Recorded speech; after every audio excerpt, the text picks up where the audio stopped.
Hello दोस्तों, बहुत सारे लोग इस बात को लेकर चिंतित हैं कि ये जो नई स्कीम का अनाउंसमेंट पेंशन स्कीम का, जिसका नाम है यूनिफाइड पेंशन स्कीम्स, जो कि एनपीएस ओपीएस के बाद एक तीसरा विकल्प सरकार ने दे दिया है, इसके किन लोगों को फ़ायदे होने वाले हैं और क्या ये स्कीम सही है या गलत है, इस बारे में आज हम बात करेंगे। क्योंकि बहुत समय से ओल्ड पेंशन स्कीम जो पहले चली आ रही थी उसको कंटिन्यू करने की मांग उठ रही थी। हमारे जो है ऑनलाइन इंटरेक्टिव बैचेज जो है स्टार्ट हो गए हैं। ये जो ऑनलाइन इंटरेक्टिव क्लासेस हैं उनको आप स्क्रीन पर देख सकते हैं और स्क्रीन पर आप जैसा कि देख पा रहे हैं जेआईबी इनिशियल ऑफर में 3999 का और सीआईबी 4999 का मिल रहा है। इन कोर्सेज के साथ अगर आप जेआईबी के एस्पायरेंट्स हैं तो तूर सर का एक्सक्लूसिवली एमसीक्यू पैकेज आपको जेआईबी के साथ मिलने वाला है और अगर आप सीआईबी के एस्पायरेंट्स हैं तो सीआईबी में आपको एमसीक्यू के साथ केस स्टडी भी मिलने वाली है। अगर आप सर के एक्सक्लूसिवली रिकॉर्डेड वीडियो लेक्चर लेना चाहते हैं तो वो इस पैकेज में अवेलेबल नहीं है, उसको आपको अलग से बाय करना पड़ेगा और उसके लिए भी जो लिंक है नीचे डिस्क्रिप्शन बॉक्स में दिया गया है। दोस्तों, ये जो क्लासेस है हमारी वो ऑनलाइन इंटरेक्टिव मोड में होंगी, उनके रिकॉर्डेड वीडियोस आपको मिलेंगे, उसके साथ एमसीक्यू केस स्टडी जैसा भी अवेलेबल है वो मिलेगा, प्लस एग्जाम टाइम में मैराथन क्लासेस मिलेंगी। दोस्तों, अगर आप इस चैनल में नए हैं तो प्लीज़ चैनल को सब्सक्राइब कर लीजिए, क्योंकि इस तरह के वीडियो के नोटिफिकेशंस आपको टाइम से मिलते रहें। इसके साथ साथ अगर आप बैंकर हैं, जेआईबी सीआईबी की तैयारी कर रहे हैं तो जेआईबी सीआईबी के इंटरेक्टिव बैचेज हमारे शुरू हो गए हैं और इसका जो डिटेल्स है वो नीचे डिस्क्रिप्शन बॉक्स में उसका लिंक दिया हुआ है, उसके थ्रू आप जेआईबी सीआईबी के कोर्सेज को ज्वाइन कर सकते हैं। हाँ, तो दोस्तों बात करते हैं जो यूनिफाइड पेंशन स्कीम का अनाउंसमेंट आया है उसके बेसिक फीचर्स क्या हैं। सबसे पहली बात है, इसमें जो भी लोग 25 वर्षों की सरकारी सेवा कर लेंगे पूरी, उनको जो एनपीएस का जो स्कीम चल रही थी उससे ऑप्ट आउट करके इस न्यू स्कीम में आने का मौका मिलेगा। ये स्कीम 1 अप्रैल 2025 से लागू हो जाएगी।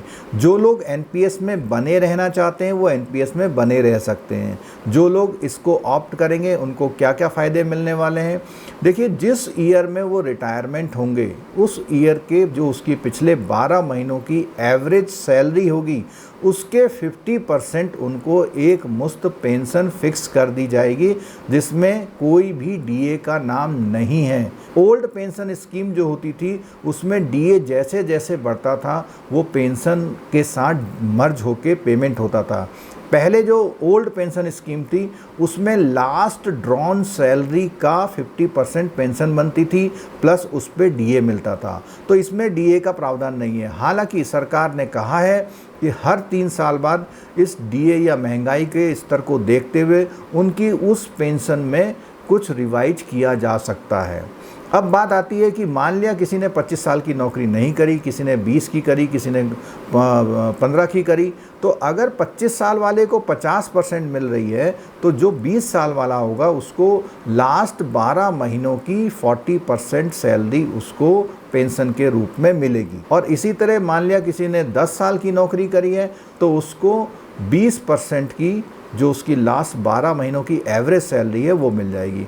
अब मान लिया किसी की सैलरी इस हिसाब से बहुत कम बनती है और कम से कम 10 साल नौकरी कर रही, उस कंडीशन में उसके लिए एक मिनिमम राशि जो है तय की गई है वो है 10,000 रुपये। यानी कि अगर कोई इस तरह रिटायर होता है तो उसको 10,000 रुपये कम से कम मिलेंगे। दोस्तों, बात करते हैं अगर किसी कर्मचारी की डेथ हो जाती है तो डेथ हो जाने पर जो फैमिली पेंशन का स्कीम था वो 50% का था ओल्ड पेंशन स्कीम में, यहाँ पर उसको 60% मिलेंगे। ओल्ड पेंशन स्कीम में एक कम्यूटेशन का फ़ायदा मिलता था जिसमें हम 15 साल की अपनी पेंशन को सरकार को बेच देते थे, सरकार उसको अगले 15 सालों में काटती थी, वो ऑप्शन इसमें नहीं मिलेगा। आपके एनपीएस स्कीम जो ओल्ड वाली थी उसमें क्या होता था, आप अपनी कटौती कराते थे और कटौती कराने के बाद वो पैसा डिफरेंट मार्केट स्कीम में इन्वेस्टमेंट करके ग्रोथ करता था और जो पैसा आपका जितना ग्रोथ करेगा वो आपको रिटायरमेंट के समय इकट्ठा करने के बाद कुछ पैसा एक मुश्त और कुछ पैसा 15 सालों की पेंशन में बढ़ जाता था।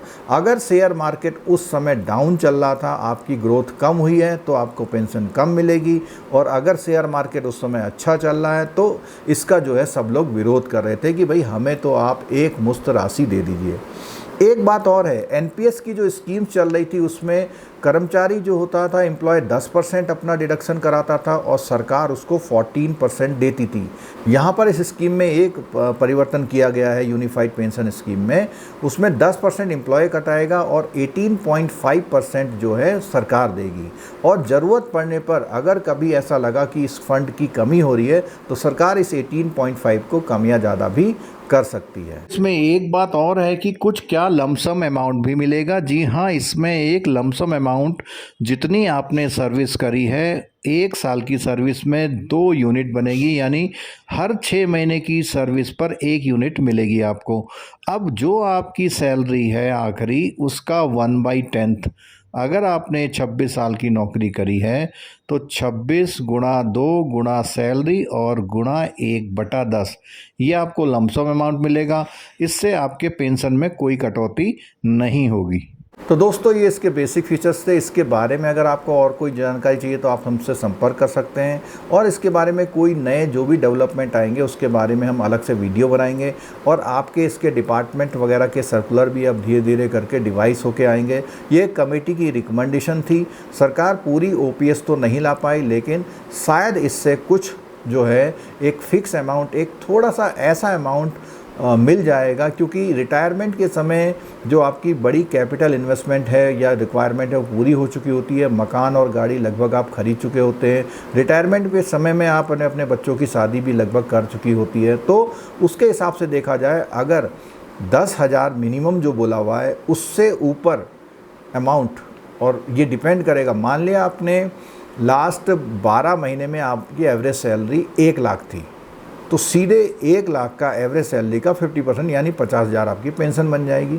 और अगर आपकी 20,000 थी तो 10,000 बन जाएगी, लेकिन 20,000 से कम एवरेज थी तो कम से कम 10,000 आपको ज़रूर मिलेगी। तो उम्मीद है कि ये ऑप्शन सब लोग एनपीएस से आगे ले जा सकते हैं। हाँ, अगर कोई इकोनॉमिक एनालिसिस के अकॉर्डिंग बात करे और हमें लगता है कि हमारा देश जो है थर्ड अर्थव्यवस्था बन जाएगा, सेकंड अर्थव्यवस्था बन जाएगा, और हम लोगों की सैलरी खूब ज़्यादा बढ़ जाएगी, हमारा कंट्रीब्यूशन एनपीएस में ज़्यादा जाएगा, तो उस पॉइंट ऑफ टाइम पे अगर शेयर मार्केट बहुत ज़्यादा बढ़ता है, इन्वेस्टमेंट में बहुत अच्छी रेवेन्यू आती है, तो हो सकता है कि एनपीएस वालों को ज़्यादा फ़ायदा मिले। लेकिन अगर बात करें हम श्योर्ड, एश्योर्ड और फिक्स रिटर्न की, तो उसके हिसाब से ये यूनिफाइड पेंशन स्कीम ज़्यादा बेहतर विकल्प होगी। आप सभी ने वीडियो पूरा देखा, उसके लिए बहुत बहुत धन्यवाद। अगर वीडियो अच्छा लगा तो लाइक ज़रूर कीजिएगा, और अपने उन सभी दोस्तों के साथ शेयर ज़रूर कर दीजिएगा जो भी गवर्नमेंट एम्प्लॉय हैं और अपनी पेंशन को लेकर चिंतित हैं।